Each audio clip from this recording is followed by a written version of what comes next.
Bismillah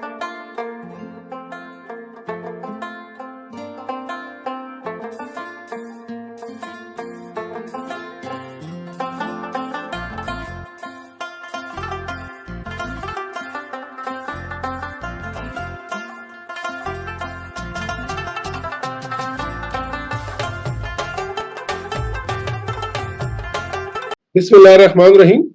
Assalamu alaikum.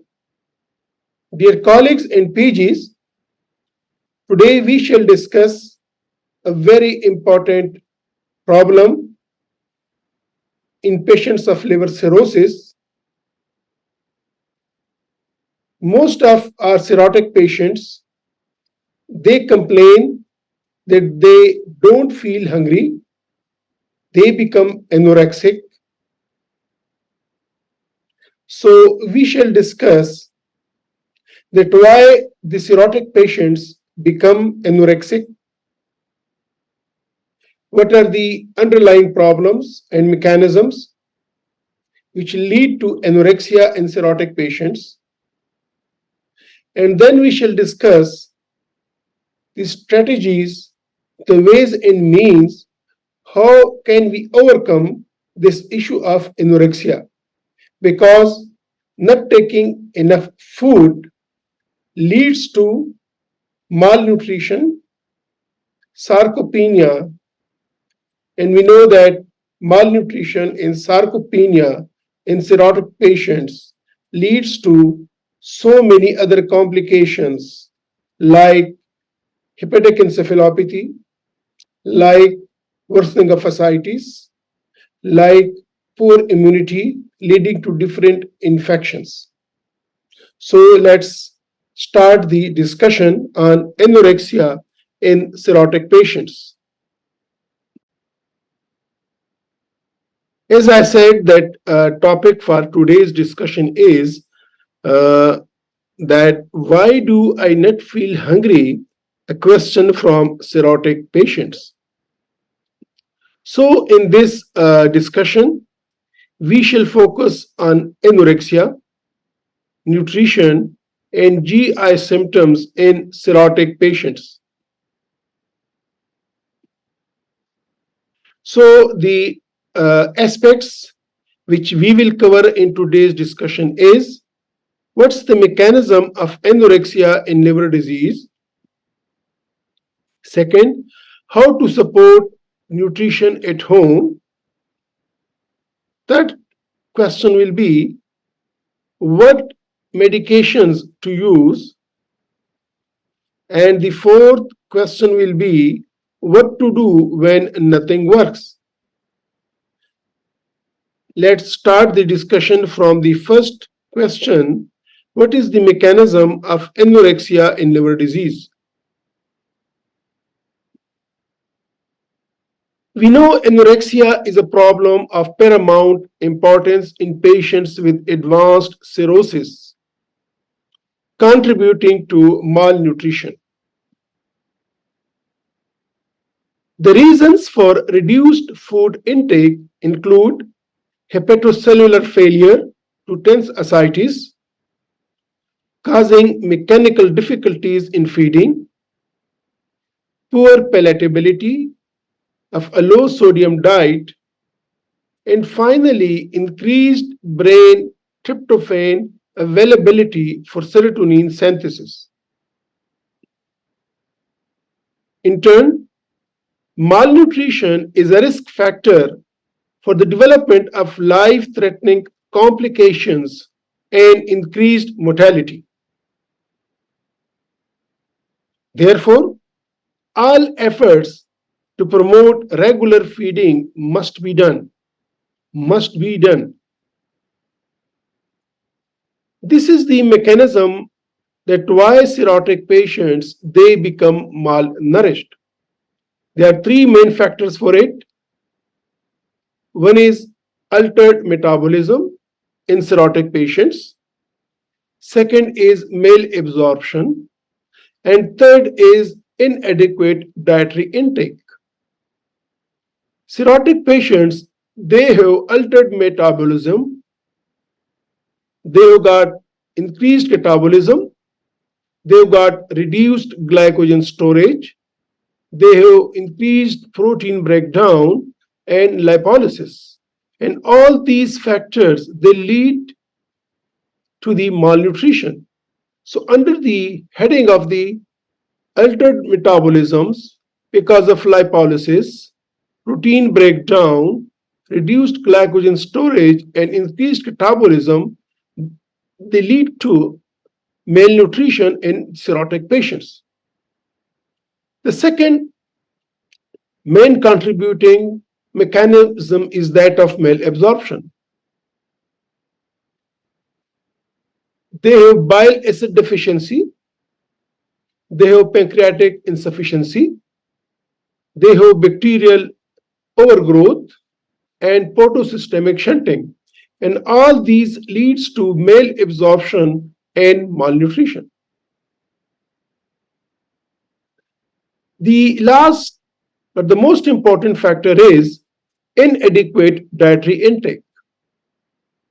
And why their dietary intake is inadequate? The reason is because there is taste changes, they have got gastroparesis, they have been on dietary restrictions by themselves or by their families or even by the doctors.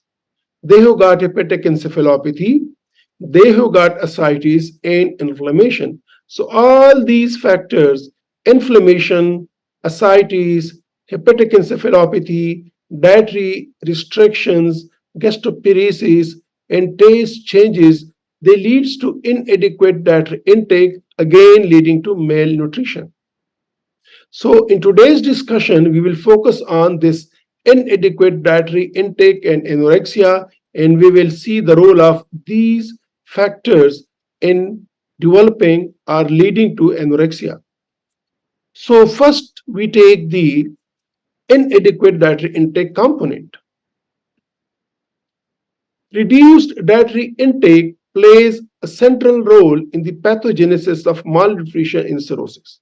We know that if their dietary intake is reduced, it will lead to malnutrition in these patients.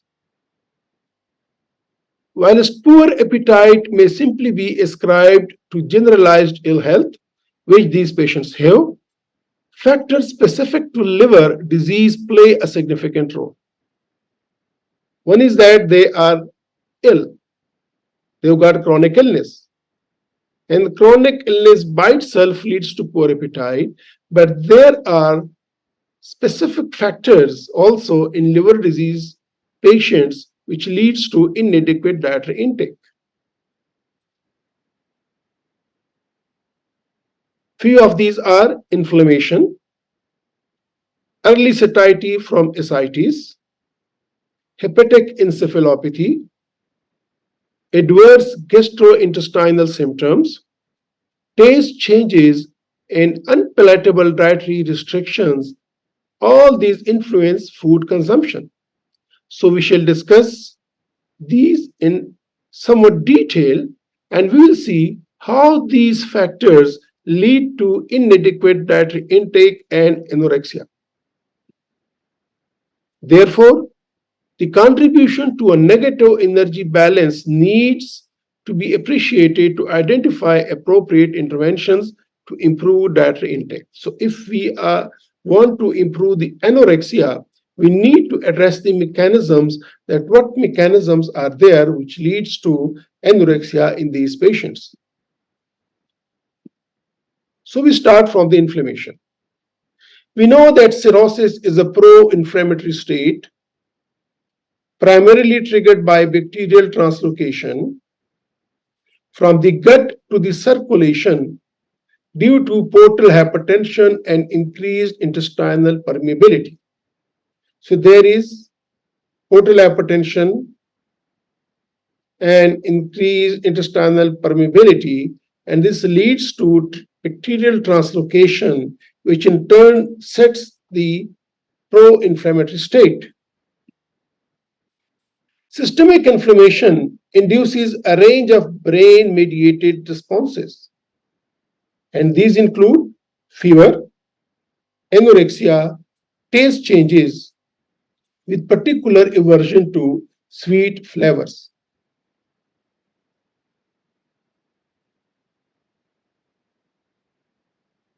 An increased production of cytokines such as interleukin 1b ensues, which have an anorexigenic effects and elevate energy expenditure. So different cytokines they are produced, and one of the important one is interleukin 1b. It makes the patient anorexic, as well as it increases the energy expenditure in these patients and thus leads to malnutrition. The second important component in cirrhotic patients leading to anorexia is ascites. What the ascites does? It directly impacts oral intake by limiting physical capacity of the stomach and indirectly by contributing to postprandial discomfort.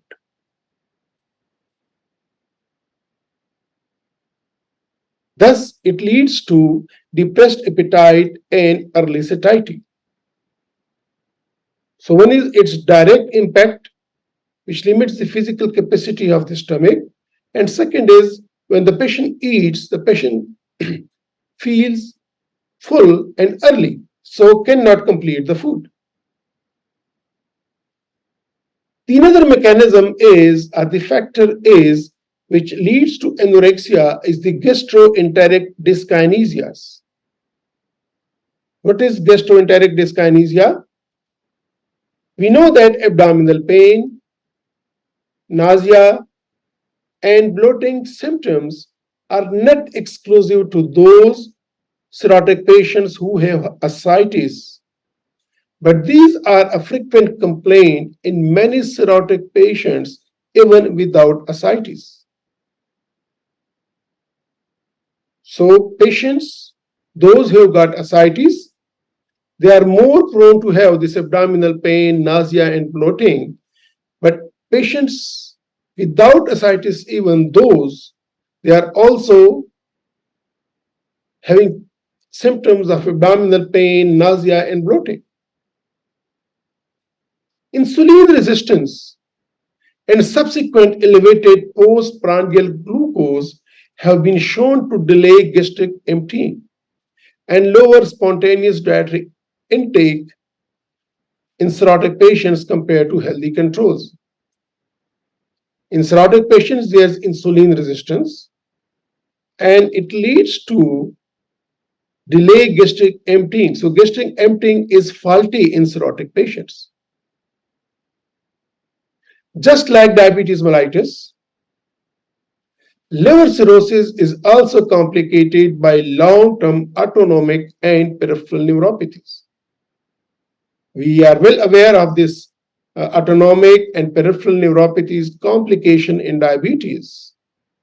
But remember that in cirrhotics as well, they who got these sorts of complications because of the deficiencies of nutrients and micronutrients and all other things.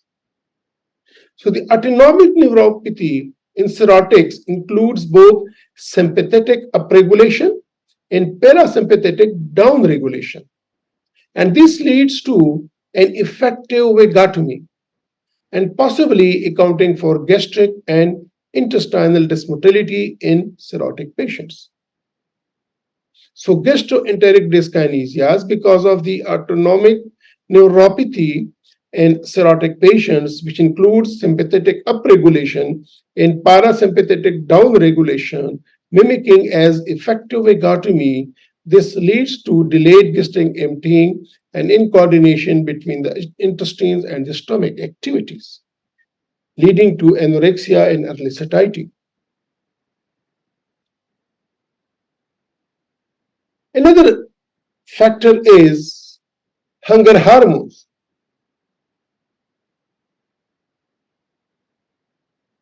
Disrupted glucose and insulin metabolism, it also contributes to abnormal hormone levels that help control appetite and food intake. So those hormones which help appetite and food intake, they are also disturbed in cirrhotic patients. We know the two main hormones is, one is the ghrelin, which is appetite stimulant, which stimulates appetite, which are an anorexigenic, which increases appetite, or it may be called hunger hormone. It increases before a meal, so the body secretes it. The level goes high to stimulate appetite and dietary intake. On the other hand, the another hormone, the leptin, it is an appetite suppressant, or you can call it anorexigenic or satiety hormone. It is involved in suppression of energy intake and accelerating energy expenditure. So two main hormones, ghrelin, the appetite stimulant, and leptin, the appetite suppressant. So remember these two hormones. Before eating, the ghrelin, which is produced by cells of the GIT, the concentration increases, so the balance in favor of ghrelin, while the leptin, which is produced by the adipose tissue, it is at its minimal concentration level. And once the person eats, after eating, then the ghrelin goes down. It is suppressed because of the appetite. The person has taken the food. So, and the leptin, which is the hormone made by the adipose cells, its concentration increases. It gives the satiety to the person, and further appetite is suppressed. So there is a balance between energy intake and energy out. This is the normal physiological balance. What we see in cirrhosis, secretion of both ghrelin and leptin are affected. Cirrhosis affects on both of these hormones. The ghrelin level fails to rise preprandially. Normally, the ghrelin secretion is increased and the patient feels hungry. In cirrhotics, it does not rise, it does not secrete to the enough level. So the expected effects of ghrelin on increasing appetite and meal initiation is lost. So in cirrhotics, the ghrelin secretion, the pre-meal secretion is not there. The blunted ghrelin level is likely related to a combination of insulin resistance, elevated postprandial glucose, and overexpression of serum leptin. So because of these three mechanisms, insulin resistance, elevated postprandial glucose, and overexpression of serum leptin, the ghrelin secretion is blunted. On the other hand, leptin is significantly elevated in cirrhotic patients, translating to reduced food intake and increased resting energy expenditure. So on one hand, the ghrelin secretion is faulty. It is not secreted to the desired level, so the patient doesn't feel hungry. And on the other hand, leptin level is increased, so the patient feels satiety, though the stomach is empty, food intake is not there, but the cirrhotic patient feels that the patient has fed. So because of this imbalance, there's anorexia and less food intake. Another factor is hepatic encephalopathy. We know that skeletal muscle tissue plays a central role in removing ammonia from the circulation when its clearance by the liver is impaired. In cirrhosis, liver cannot remove ammonia, so this function is taken up by the skeletal muscle tissue. We know that the altered cognitive state, which is coupled with periods of increased daytime somnolence, this limits the opportunity for cirrhotic patients with even low-grade encephalopathy to achieve and adequate dietary intake. So the patients with low-grade encephalopathy or grade 1 or minimal encephalopathy, their cognition is not that good, and there are spells and long spells of daytime sleepiness. So what they do, that they miss their food timings, and even they are not good in cooking their food. The cycle of poor nutritional intake leading to muscle loss and sarcopenia that worsens encephalopathy, which in turn exacerbates reduced dietary intake and malnutrition, is difficult to break.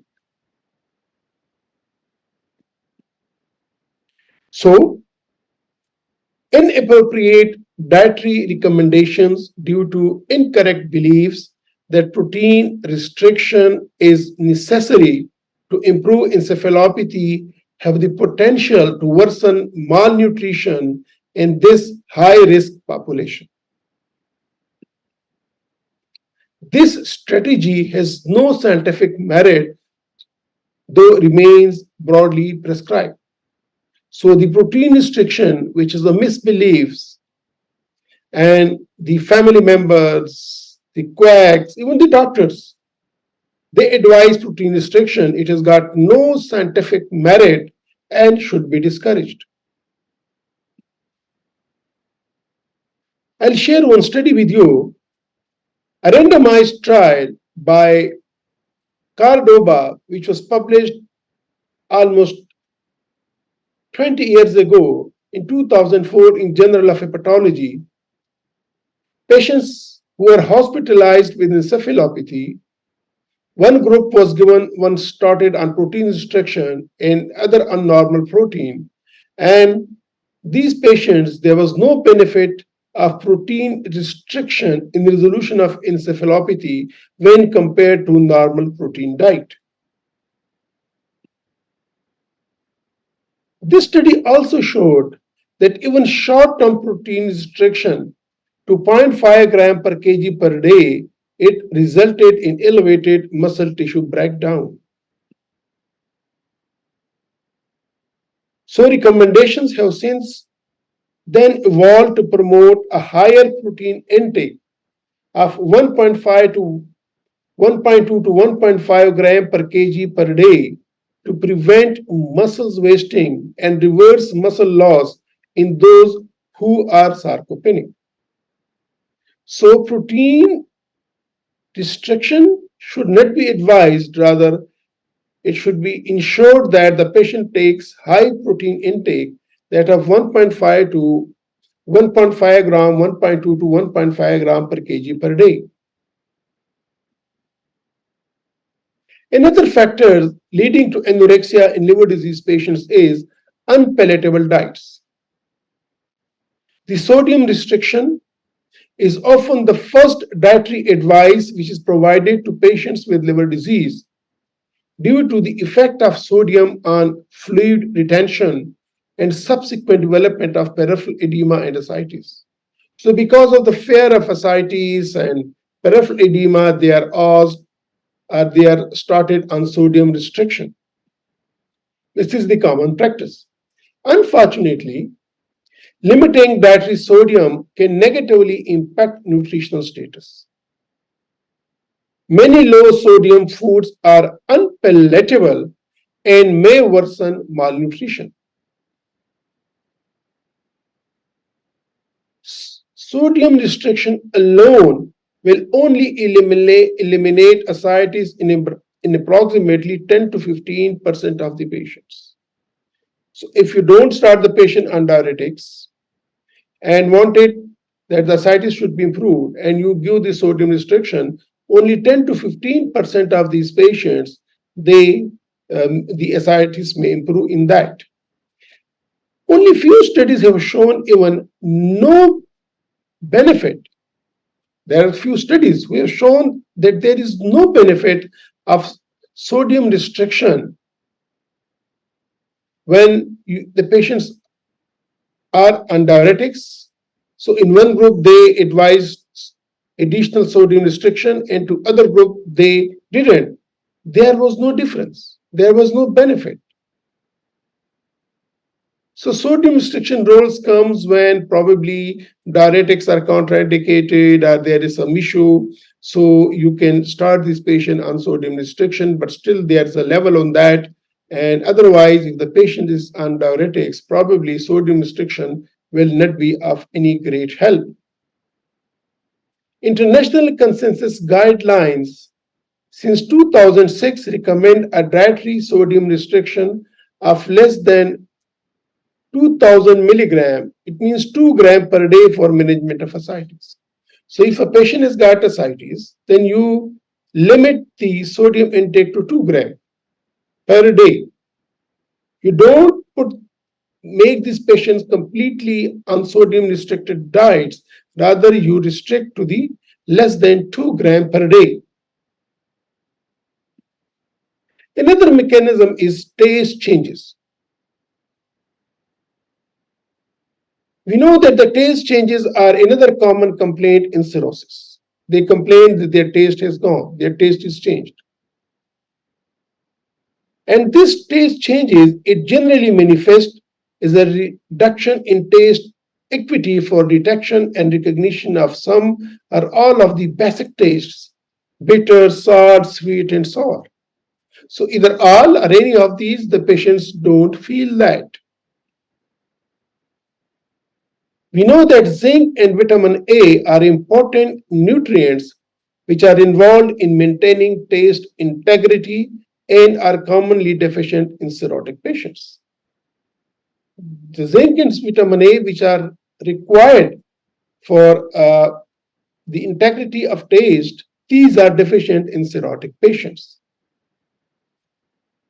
Zinc is involved in the synthesis and activity of the salivary protein, which is called gustin, which plays a role at taste bud receptor sites, as well as being critical to a number of enzymatic processes and formation of structural proteins related to taste.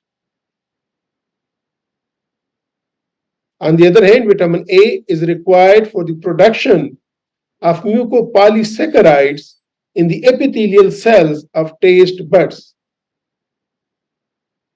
So, these were the mechanisms that why anorexia develops in cirrhotic patients: the inflammation, the ascites, the minimal hepatic encephalopathy, the protein restriction, the sodium restriction, taste changes. All these contribute in developing anorexia in cirrhotic patients. And we need to address them. Once we address them, their anorexia will be improved, their appetite will be improved, and then their intake will be ensured, and then malabsorption and malnutrition will be addressed. So the second question for today's discussion is how to support nutrition at home. Cirrhotic patient is at home.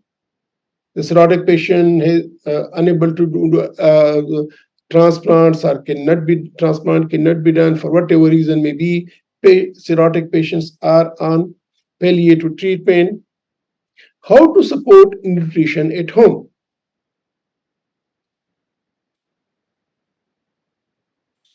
We know that forgetfulness, sleeping through meal and snack periods, and difficulty with meal preparation are significant barriers encountered in clinical nutrition practice, with cirrhotic patients especially having minimal hepatic encephalopathy. The minimal hepatic encephalopathy, which is most of the times not recognized or underdiagnosed by the doctors and not recognized by the patient or the patient's relatives, this can lead to poor nutrition at home. Compliance with dietary therapies is also problematic. This is the main issue in my clinical practice, that whatever advice I give to the patient or even to the relatives, the compliance is very, very poor. So the patient's management regarding the nutrition, it requires a multidisciplinary approach. with reliance on patients, supporters, and caregivers, preferably educated and high IQ family members. You try to find out who is the educated one and a patient with high IQ in that family member. It may be wife, it may be son, it may be daughter, it may be brother, it may be sister, it may be daughter-in-law, it may be anyone. But the one who can understand the problem and can ensure and is dedicated to help out the cirrhotic patient regarding the nutrition. This is very important. You deliver your and you achieve your targets via that caregiver. So the dietary counseling and oral nutritional support can improve nutritional intake, nitrogen balance, and patients' clinical outcomes. So this is very, very important. So what you should advise? The patient should have small, frequent meals and snacks 5 to 7 times per day, because we know that the patient has got early satiety problem. So to ensure a good nutrition, the patient should have small, frequent meals and snacks at least 5 to 7 times per day. And these meals should be high caloric. The patient needs 35 to 40 kilocalories per kg per day. This should be the minimum and ensure the patient gets this source of calories. The diet should be high protein intake. Ensure the patient takes high protein intake, 1.5 to 1.2 to 1.5 gram per kg per day, up to 1.5. I mostly go to the upper limit, so 1.5 gram per kg. That's the reason whenever I come to the statement, 1.5 comes spontaneously, is uttered by my mouth. So I ensure the high level. Lipids may compose 20 to 30% of the overall caloric intake. So the diet should be having a protein, lipids. Late evening snack, this is very important. Before sleeping, late night snack is very important. And this should contain protein and carbohydrate. So these are the common tips to these patients. Aid oral nutritional supplement when unable to meet energy protein requirements. If the homemade meals cannot fulfill the requirement, then you can aid the nutritional supplements. Supplement with branched chain amino acids. This is very important. 25 to 30% of the total protein requirement, that is 14 to 30 gram, should be branched chain amino acids per day. The branched chain amino acids include leucine, isoleucine, and valine. And we know these cannot be synthesized in the body and must be obtained through food. Low sodium diet, up to 2 gram. If the patient has got ascites or edema feet, so you restrict the sodium to 2 gram per day. Otherwise, the patient can have the sodium to the patient taste. Also, not forget adding zinc, thiamine, niacin, pyridoxine, folate, and magnesium to the patient's foods. Zinc supplementation of 50 milligram oral elemental zinc is typically tolerated. They cannot tolerate higher dose, but up to 50 milligram they can tolerate. Also add vitamin A and vitamin D to the diet, but remember, avoid the excess amount. This is important. So this was how you will support nutrition at home via some caregiver, the relative, and the minimal general principles, 5 to 7 meals and snacks, including the late night. It should include the high protein, the carbohydrate, the branched chain amino acids, the lipids, and the micronutrients and the vitamins. All these should be included. Another question is, for discussion what medications to use. We know that megestrol acetate, oxandrolone, and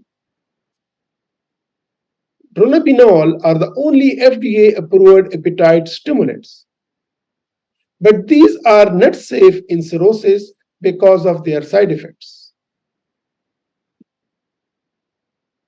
We know the common component in is the metopine, which is in the trimetabol, and pizotaphine, which is in the mosigar, and these are the commonly prescribed appetite stimulants in our practice.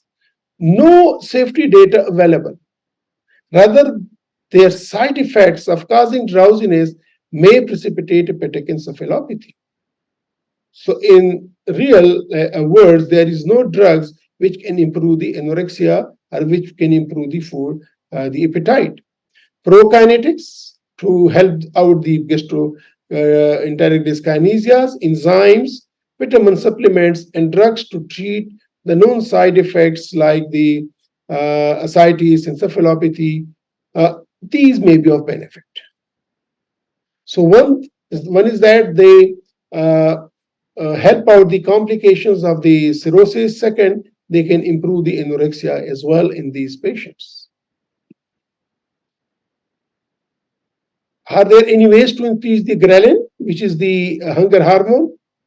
Yes, omega-3 fatty acids, low-fat diet, high-fiber diet, coriander, ginger, the curcumin, ghrelin injection. These are the commonly used foodstuffs and they can increase the ghrelin. What about the ghrelin injections? Probably it is not cost effective, and in extreme cases they may be tried, but all these can help out the ghrelin increase. So the last questions for today's discussion is what to do when nothing works.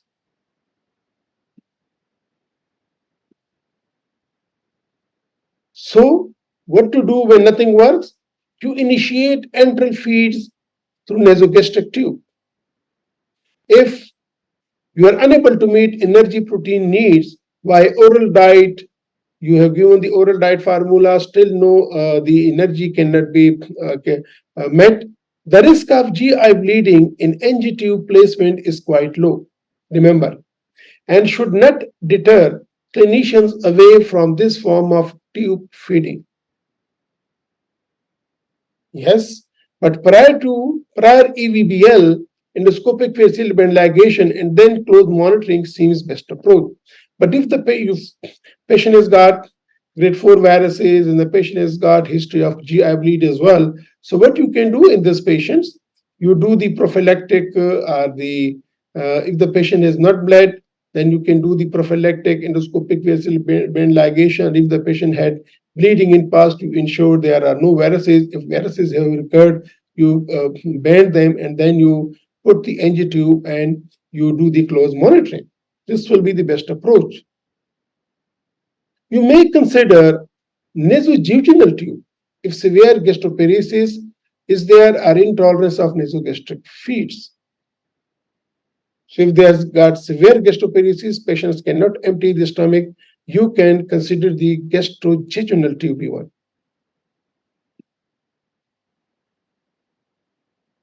If that fails, then you initiate parenteral nutrition. If the malnourished and enteral tube either not accessible or unable to tolerate full energy protein requirements, so you initiate the parenteral nutrition. And what you do for the parenteral nutrition?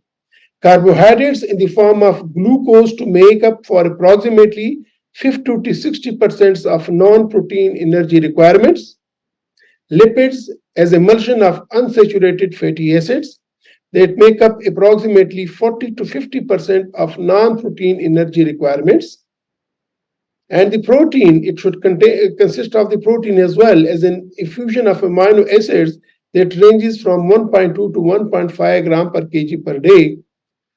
Larger proportions of branch chain amino acids and a lower fraction of aromatic amino acids should be there in the proteins, various water and fat-soluble vitamins and electrolytes. So the parenteral nutrition should have all these components.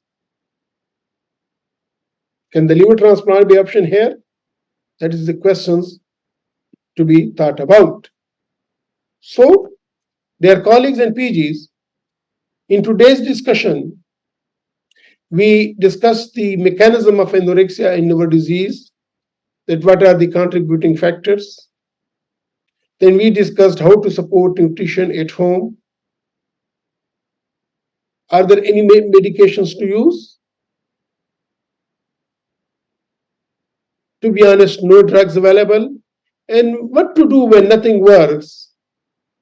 You tried then you can do the NG tube feeding, nasovaginal feeding, the parenteral feeding. So all these are the options when you are coming across a patients with malnutrition and because of the poor appetite. Well, this can this be an indication for liver transplant? This is the million worth question and needs a proper thinking on that. So I end over here. I hope I was able to generate the thoughts and thinking in your mind that when our cirrhotic patients, they don't feel hungry, instead of writing the drugs or appetite stimulants, we need to go to the understand the mechanism of anorexia, and then we need to address this issue at its merit. Thank you very much. See you in another discussion in the future. Till then, Khuda Hafiz.